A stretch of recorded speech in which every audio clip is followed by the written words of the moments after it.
Welcome to episode 9 in our Antenna Briefs series. In episode 8, we talked about designing antennas in general.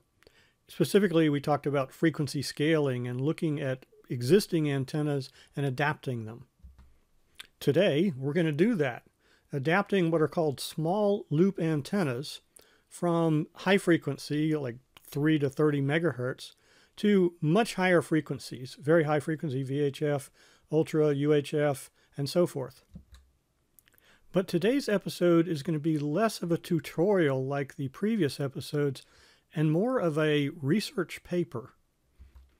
I've been working on this problem of trying to figure out how to receive all the FM stations in my area. And it turns out, even comparing 4 different radios, some are very good radios, I couldn't do that. And so we're trying to solve that problem today. And I'm happy to announce that we have solved the problem. This is our new little antenna that we've designed. It's about 3 inches in diameter.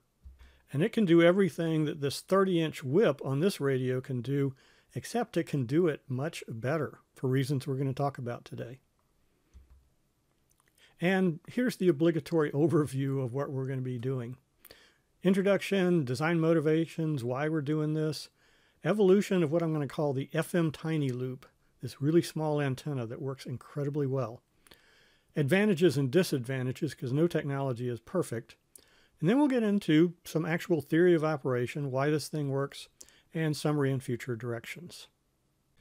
But before we get too deep into all this material, let's motivate this. I'm going to show you the situation in my area and why I can't receive all the stations.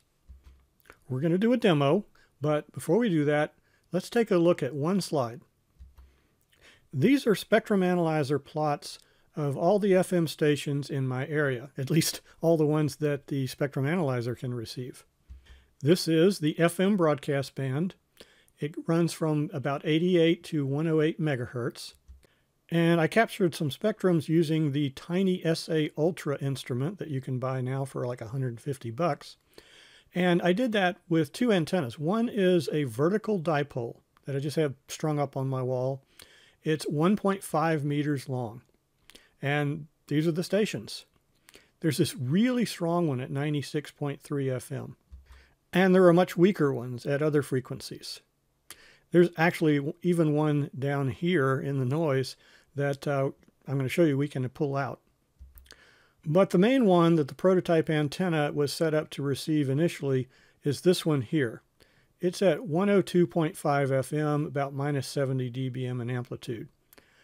Note that that is about 55 dB signal to interference ratio. What does that mean? This is that strong station, and it's about 55 dB stronger than the one we're tuned to, and that causes problems, as you'll see. When we're using the new antenna, this is the spectrum you get. Using this 7 centimeter diameter loop, which is about 20 times smaller in linear dimension than the half-wave dipole. Notice the amplitude is comparable, about minus 70 dBm. Notice also that the really strong station has been squashed by about 50 dB. It's about 50 dB attenuated. That puts it at the same level as the one we're trying to receive, and it no longer interferes. Let's take a listen. Here's our little wideband radio, the VR120. It's currently hooked up to the dipole antenna, and we're going to listen to it first. I'll turn it on and see what we hear. That's what we hear. It's just total mess. Now this thing has an attenuator in it, so I'm going to turn that on, see if it helps.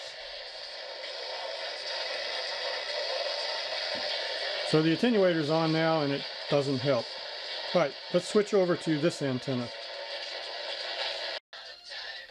And this is what we should hear. A decent station coming in. Now, this is with the attenuator on. Let me go ahead and turn it off to show that we can still receive with a strong signal. So now the attenuator's off. There's a little icon here that went away that said attenuation. And here's our antenna, and I can move it around. Still works fine. Much better than the dipole. So that hopefully illustrates the problem and the solution. We need to get rid of these very strong stations and just let the one that we care about through to the radio. Now, I will confess that like any good video producer, I'm going to use the most dramatic case. Actually, this is not the most dramatic case. In some of our previous videos, you may have seen this little radio and how it struggled. But in those other videos, we also compared it against 3 other radios. One is a pretty good commercial radio, old, but that's not necessarily bad. Sometimes the old stuff has technology the new stuff doesn't. The new stuff is smaller, and it's very hard to make good radio circuits in smaller areas. And we also designed and built our own in the Radio Design 101 series, and so you can look at some of those videos if you want. And in Epilogue 3 of that series, we also looked at this radio, which is pretty cool. I'll let you view that video if you want. Over on the right are some data that we took. These are the stations in my area. There's one at 88.1 FM at about minus 96 to minus 100 dBm. It's a very weak signal just above the noise floor. Even the best radio, which was this one, struggled, and it couldn't get that, so I colored it almost deep red. The VR120, the one you just listened to, that's in deep red for sure. Even this guy couldn't get that station, but we can get it with our little radio that we self-designed if we use some cool new technologies like this antenna. These are some of the other stations at the bottom end of our dial. And the VR120 struggled with about half of them. And the pretty good 1990 vintage multi-band receiver got most of them. This little guy got almost all of them, but it was a little weak in some areas. And with our new technologies, we can do better. All right, so that's kind of our introduction, but let's get on to a technical introduction now on what's going on. And I'll try to be fairly brief on this so we can get to the antenna itself. This is from the Radio Design 101 series, and so many of you may have already seen this. If not, quick overview. This is a block diagram of what's called a super heterodyne receiver. The antenna is here, and it feeds signals into the receiver, and the first thing we do is do what's called pre-select. We put a filter in, a bandpass filter, to get rid of as many stations as we can.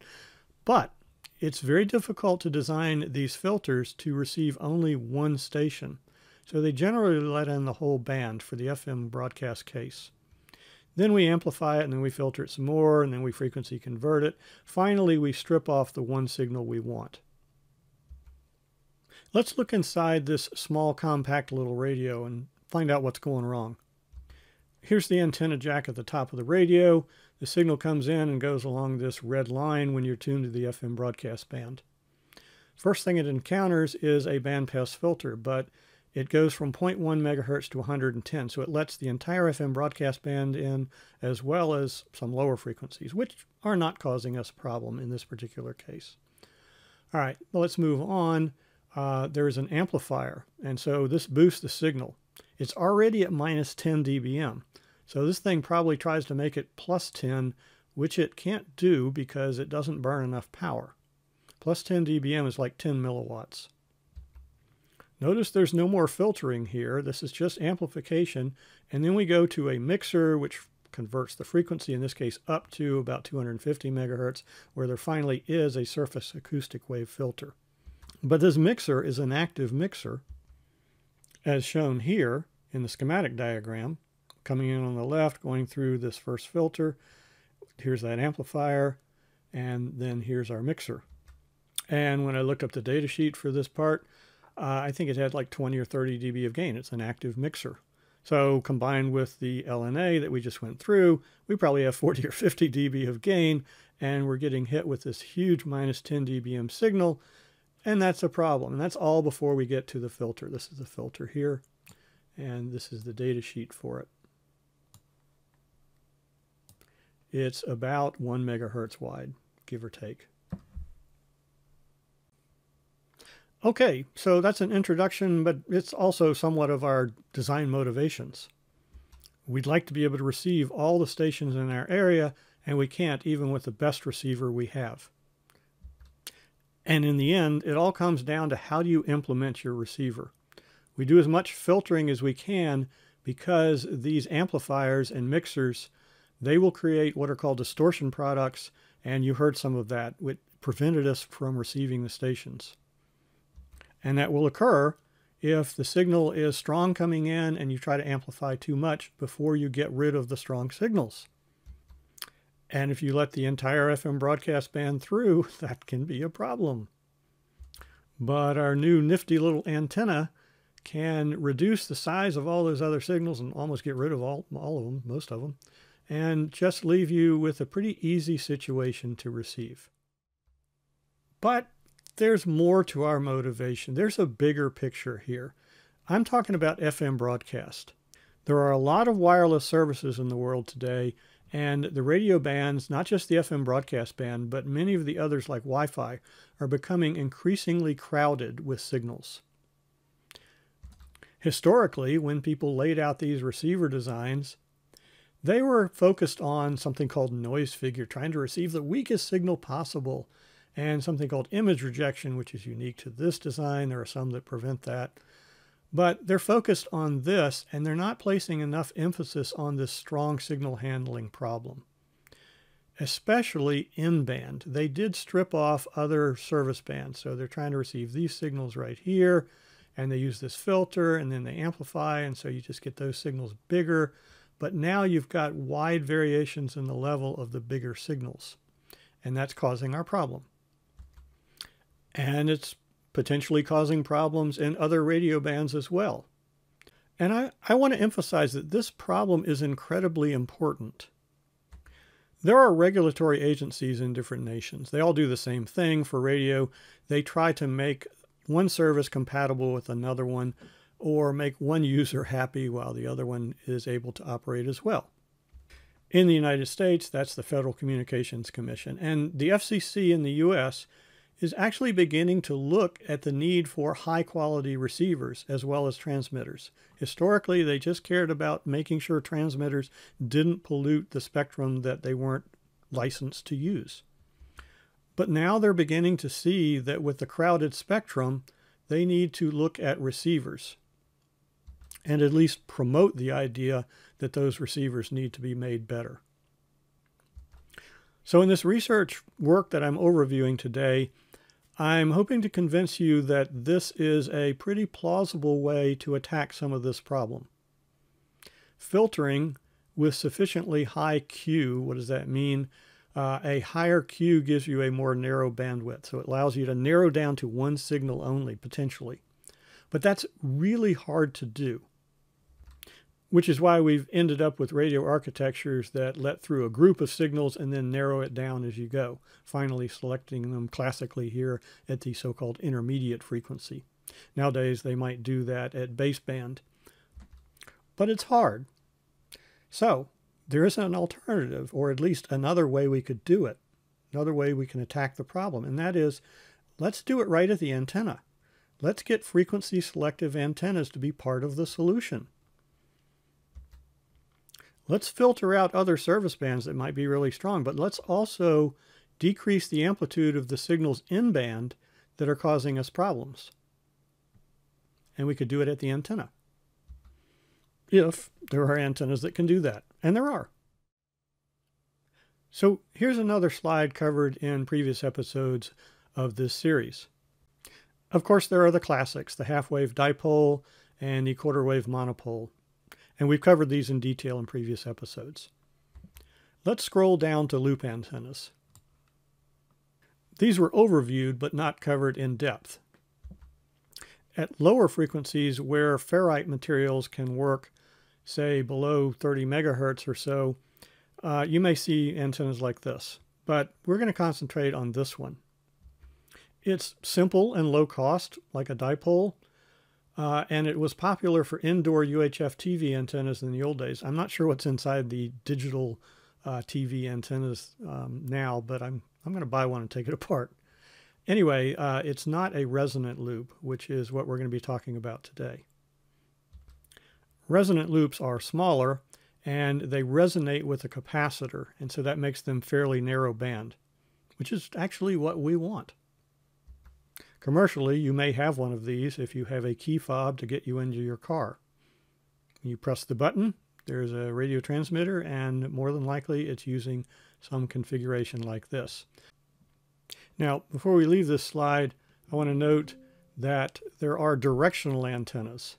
And in a sense, those could help you get the signal you want and block the signal that's interfering. But it's very hard to do that with most of these configurations, especially these TV or FM antennas like this.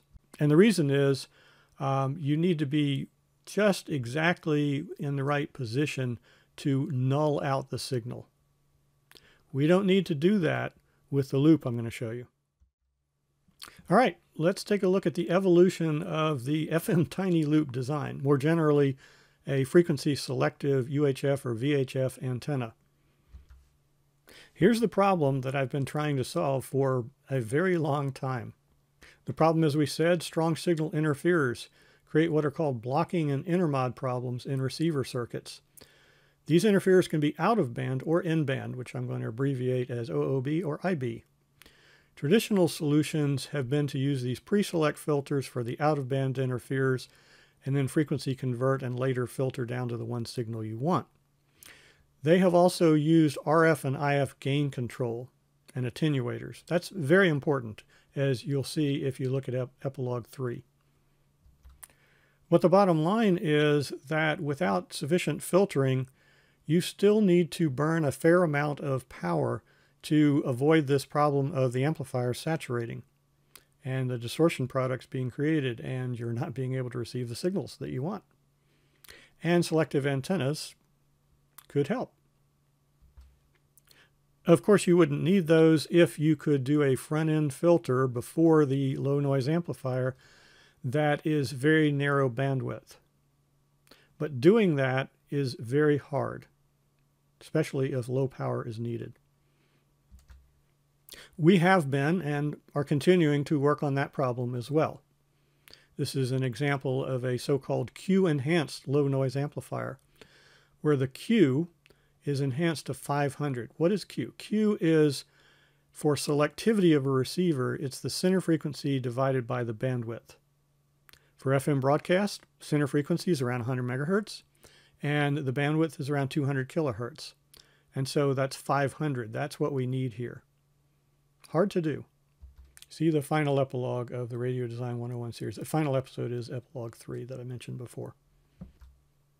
That'll talk you through how we're doing a low noise amplifier with a very narrow bandwidth that can be tuned when you change stations. And it can also vary the amount of amplification, sort of like having an attenuator. But wouldn't it be neat if we could just make the antenna do all the work for us? So if you want to design a new antenna, what do? Well, you bone up on the old ones that exist.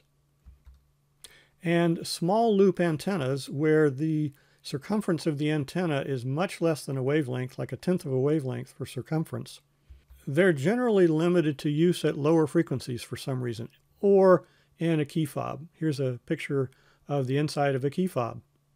But let's concentrate on this lower frequency one, because that's the one that we derived ours from. This is for shortwave broadcast, generally 5 to 30 megahertz.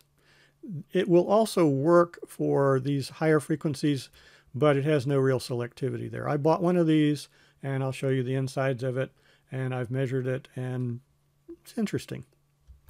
This is actually a less expensive version of something like the Alex loop, which many ham radio operators use. But it's a lot more expensive, $600 instead of $100. So let's look at this one. Here it is, set up in my office so you can get an idea of how big it is. Why is it so big? Well, it's because it's designed to operate at 5 through 30 megahertz. So I'm just going to say 10 megahertz is a nominal frequency for this thing. But it can tune over a broad range.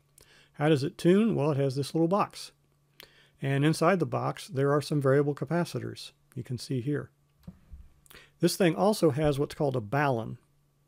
And here's a picture of the inside of that. So like any good engineer, I took this thing apart and figured out what it's doing. And here's a schematic diagram that I drew for it. Each of these variable capacitors in this main box actually has 4 sections to it. So there's a total of 8 variable capacitors, and I drew them out here, and I'm not going to walk you through this. That's not our main concern. Our main point is in this area right here. This is a simplified schematic diagram of what's going on. There's really 4 parts to this antenna. There is the main loop that you saw, and that's about a 1.4 microhenry inductance. And that's resonated with the variable capacitor to the frequency you want. And over here I set it up to work at 10 megahertz. And this is a so-called S11 plot. And you can see it's very narrow and tuned to 10 megahertz where the marker is. At 10 megahertz, the reactance of the main loop is about 88 ohms, 90 ohms, whatever.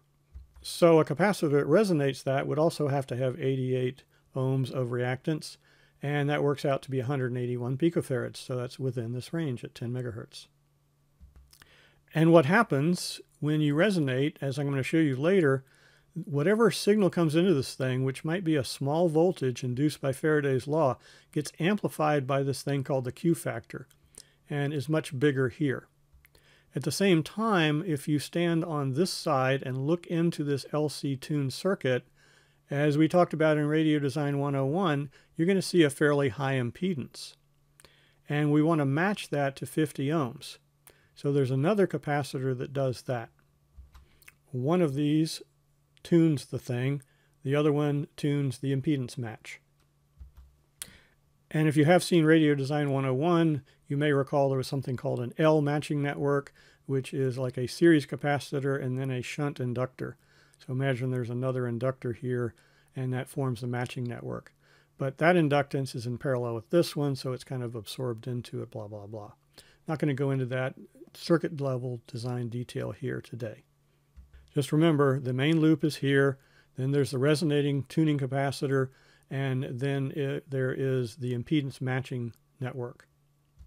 And then that goes on to your receiver, but they put what's called a balun between here and your receiver so that you don't get currents flowing on the outer shield of the coax cable. If you're a ham radio person, you know what I mean. So this is what I took as a starting or reference design, and then modified the heck out of it. And here's the first 3 prototypes. On the left is the first one. It's just scaled by a factor of 10 from the previous design. So instead of the loop being 2 meters in circumference or thereabouts, it's about 0.2 meters, about 20 centimeters, which makes it about, 7 centimeter diameter. This ridiculously big variable capacitor is all I had on hand, but it worked well enough to provide something that I could tune around. So this is the main tuning capacitor, and then this little short stub of coax cable is what I used for the impedance matching one. And I just trimmed it down till I got a decent match. The second prototype was similar, except didn't use this giant capacitor anymore. I ordered some capacitors from Amazon, and they sort of work. And you can see that design here. And you can see the spectrums that I got, with it tuned to the low end of the band, with it tuned to the center, and tuned to the high end of the band. Notice in these spectrums that the filtering is not nearly as dramatic as the one I showed you at the very beginning. That's because these components themselves are low quality factor. They have a lot of series resistance in them. And this very thin wire also has a lot of series resistance. So we didn't quite get the result we wanted.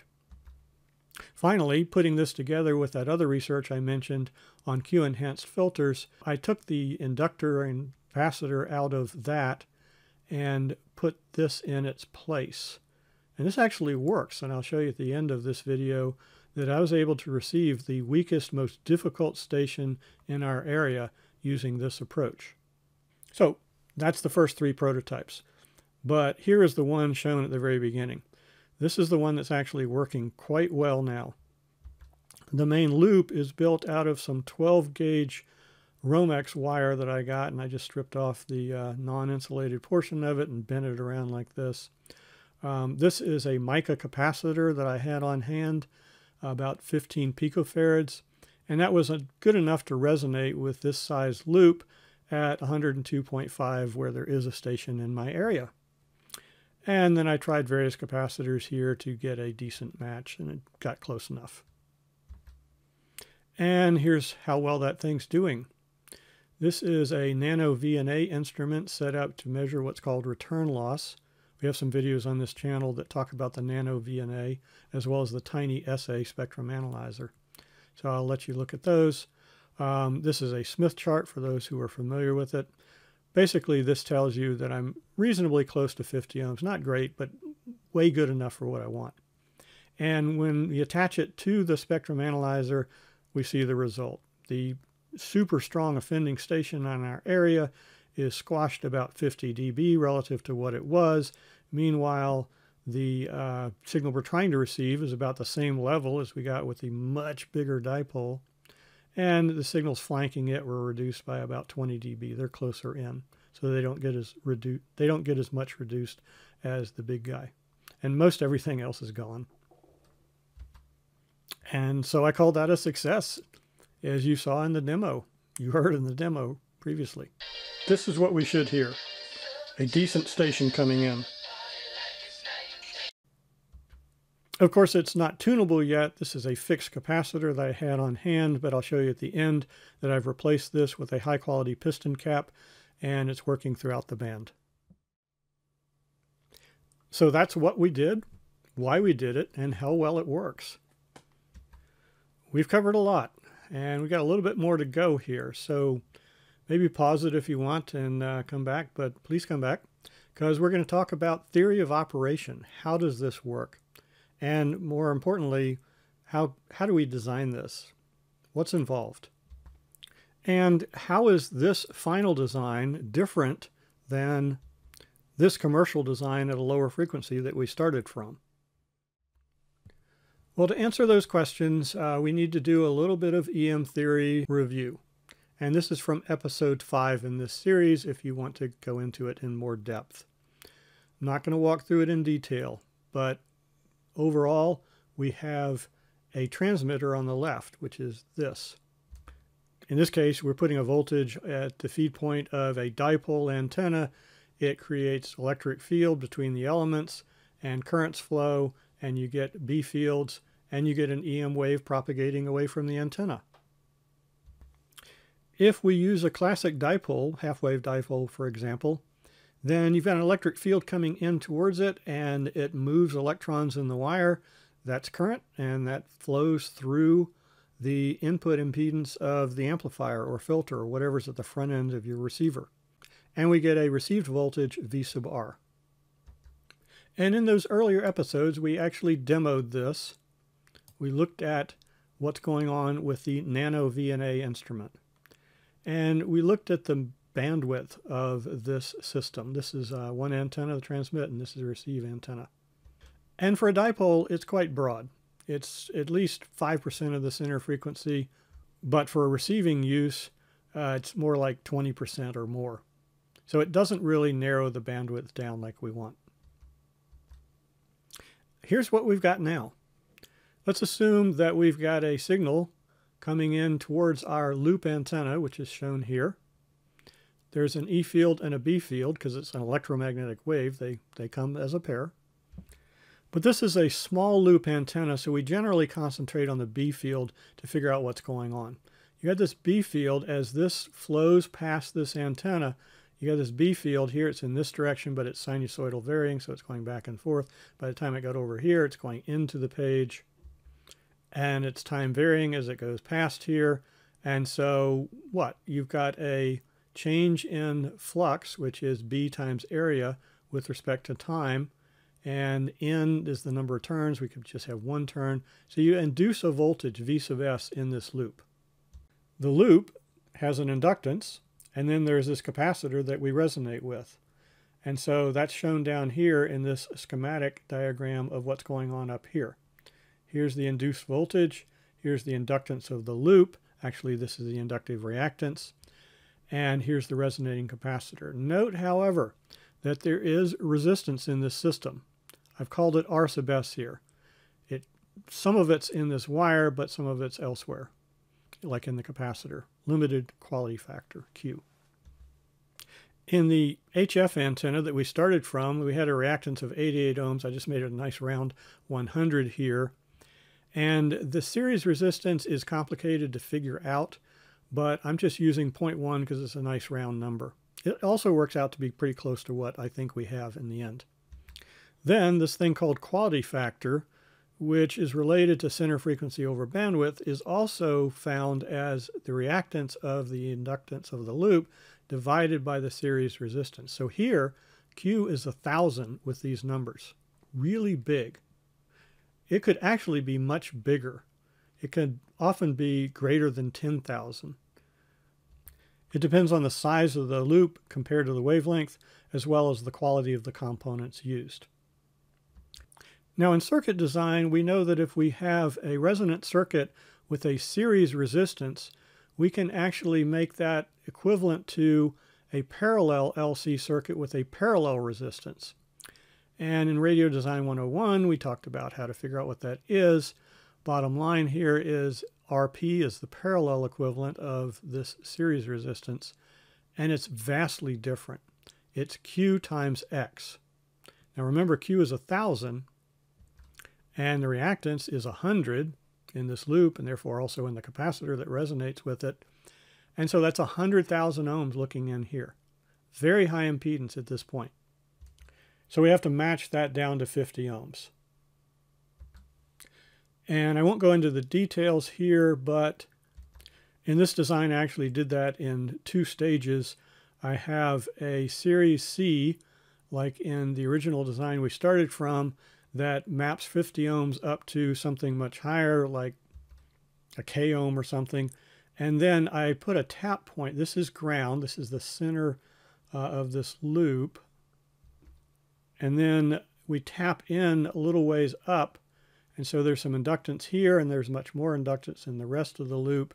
And so that forms a auto transformer matching network, a tapped L network. And that's how this is constructed. I will confess, I didn't actually work out all the details other than in my head. I just estimated some stuff, and then I built it and played around with it a little bit to get it more exact.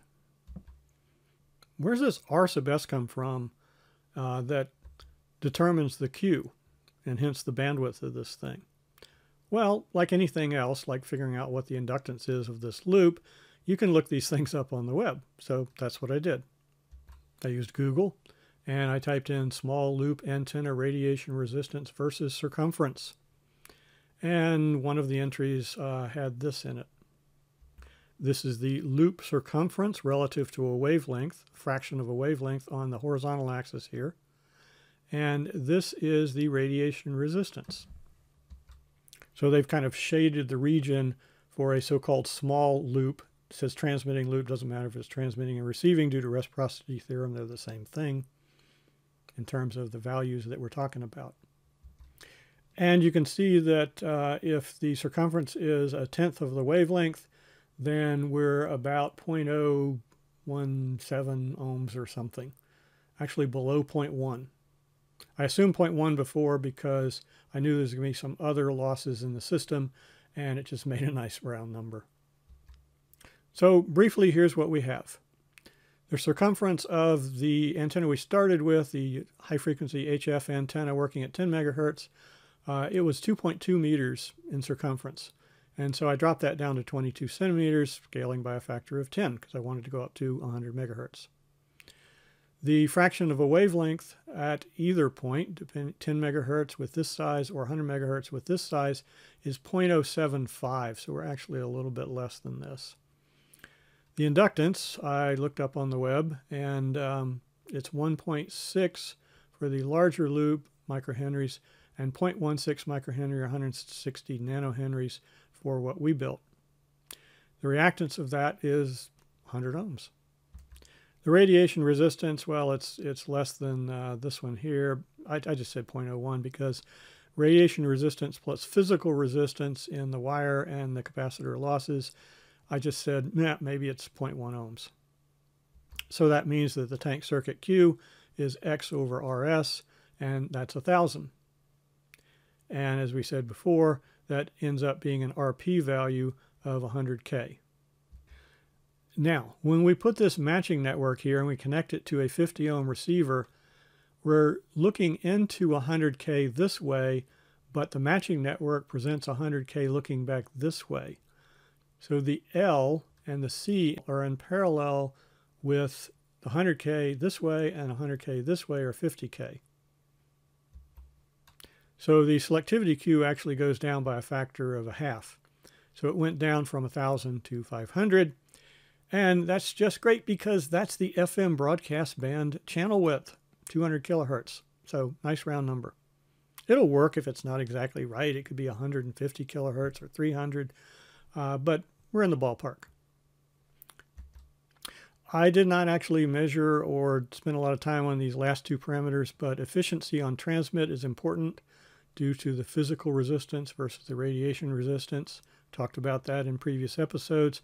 Here, it's probably not great. It's probably maybe 10%, which means the gain on receive is perhaps negative 10 dB relative to a dipole. And that sounds bad until you remember what we're trying to do and why. Very few signals that we could receive these days are at the so-called noise floor of the environment. For example, with the spectrum with the dipole antenna, notice that the noise floor is here. It actually should be much lower than that. It's elevated because there's interference from LED light bulbs and other things in the environment. Plus, it's kind of irrelevant to try to receive the weakest possible signal when you've got strong signals interfering with signals that are substantially above the noise floor and preventing you from getting those. So, too little emphasis is placed on the strong signal handling, especially in band, and that's what we're trying to solve. So I'm not worried about this gain. Actually, some later measurements suggest it's a little bit higher than this, but I haven't gone into it in depth. This would be roughly what it is if you do have an efficiency on transmit of 10%. It may be that our Q is a little bit higher than I think, because I used fairly big diameter wire here relative to the frequency that we're using, and very high quality capacitor. All right, let's talk about that matching for just a minute here. Matching and balun options. Remember, the HF antenna that we started from had a balun, and that's hard to do at the higher frequencies, so we'd like to not use one. And so that's how this differs from this one, in addition to the fact that it's using a larger diameter wire and better capacitor, etc. This one has higher Q, but it also uses a different match. It has a tapped L as part of the matching network, and then it goes into the series capacitor. That's not required for this design. You could have different variants of it, but it is important to do something like the tapped L, because this design on the left needs a balun. Why does it need a balun? Well, that's kind of a complicated thing to talk about, but it boils down to this loop has one terminal at ground, where ground is defined as the coax shield, and then it goes around here to the other terminal, which is connected to some of the plates and so forth. And think about it. If you have an electric field coming in past this thing, coming in from the left, and it hits this wire, and it also hits the shield of this, that creates kind of a monopole antenna. And so you no longer have a perfect loop. You've got something distorted and corrupted by having a monopole type antenna with it. This new design does not really have as much of a problem like that, because whatever signal might come in on that is shorted out by this very small inductance here. So this one doesn't really need a balun, unlike this one. This one needs a balun. This one is balanced with respect to the coax shield. That's why the ground is connected here on the other side of this capacitor. This one, we're tapped in on this side of the capacitor. Lastly, I'll point out that in searching for prior art, other designs like this, I came across these two antennas, which you can buy on AliExpress or elsewhere, and these are possible alternatives. They use what's called transformer matching. That's the same thing as the HF Alex loop seen in a previous slide. This particular product, I've got a couple on order. I don't think it's going to work too well for this application because these capacitors are not real high quality, and so that's going to degrade the Q. And I'm really worried that these are like half-turn capacitors. So it would be way too touchy to tune this thing. But no ballon is needed if you do this. And maybe you could do it with stiffer components and better capacitors. So I'm not trying to sell anybody on this particular design. What I'm trying to promote is a solution to the big problems. Getting a design that can satisfy this requirement, getting rid of these big signals and just receiving the one signal you want, which this one does a pretty good job of. So as we close, let's look at advantages and disadvantages of this design or something like this. The advantages of the small loop for VHF and UHF, where they're not really used much except in key fobs as far as I can tell, is the better selectivity implemented before the low noise amp. That fundamentally allows you to use lower power in your receiver design circuits. That's really important. Also, it's kind of a twofer. This thing also has a small dimension compared to a dipole. So it's frequency selective, but it's also much smaller. It's pretty amazing. And so that's all for receiver use. This could be maybe used for transmitters too. At least it would have good spurious suppression. But let's look at the disadvantages. Number one, it requires very high Q components. We know that. But we've shown that it's possible without anything terribly fancy. It does require retuning when you change the channels. So, I'm going to do that mechanically, but there are ways, as I'll show you in this circuit here, to do that electronically. And there could be potential EMC issues with nearby electronics. These loops could, if you're transmitting, put out very strong fields that could interfere with something. But if you're receiving, maybe they could pick up fields. Yeah, magnetic fields are a little bit different than with a dipole, which is primarily focused on electric fields. But I've tested this and it works really good. It does have lower efficiency in transmit mode, how much lower depending on how well you design it and build it. You also get very high voltages. In addition to the high impedance at that resonating capacitor, there are very high voltages there and high currents in the loop as well. So the components have to withstand that, especially the capacitor. You could have voltages of 500 volts or more easily on transmit in TX transmit mode. But on receive mode, not a problem. Also in transmit mode, you could have possible field exposure issues. I have not researched that. Several people on the web are talking about it, but I haven't seen anything conclusive. Certainly for low power transmitter like a key fob, presumably not an issue because we all got them. All right, that's it. So let's go into the summary and future directions, kind of an obligatory section of a research paper, which I said this video is going to be kind of like a research paper. So let's look at that as our final two slides. The summary I kind of just did, but I'll refer you back to this dipole antenna spectrum versus the spectrum we get using this loop. Much easier for a receiver that runs at low power to deal with. Signal to interference ratios in the 3 dB range rather than 50 to 80 dB range. I titled this Tuning Plan for the FM Tiny Loop because this is a mica capacitor, so I was just using it at a fixed frequency. But I just ordered some of these from this company, and they have Qs of greater than 1500 at 100 megahertz, which seemed like enough. A little pricey, but they're working pretty well. I actually, a little star here, I tested this today, and I'm able to tune across the whole FM broadcast band and receive even a weak signal down at this low end that you can't even see here. This signal at 88.1 megahertz, which is close to minus 100 dBm. I can now receive it. and none of these other radios could. But I'm using this radio, which is the worst radio, and I can receive it because I've stripped off all of those terribly strong stations, and so it has no problem receiving it as long as it doesn't have interferers. Yay! So this so-called piston trimmer cap is mechanically tuned with a screwdriver that you put into here. You take this cap off and put a screwdriver in and tune it. It has about 6 turns, and so that provides good enough mechanical resolution to easily tune down to a single channel. That's great, but it's mechanical. So how could we do it electronically? Final slide to hint at an answer to that. This definitely falls into future directions kind of thing.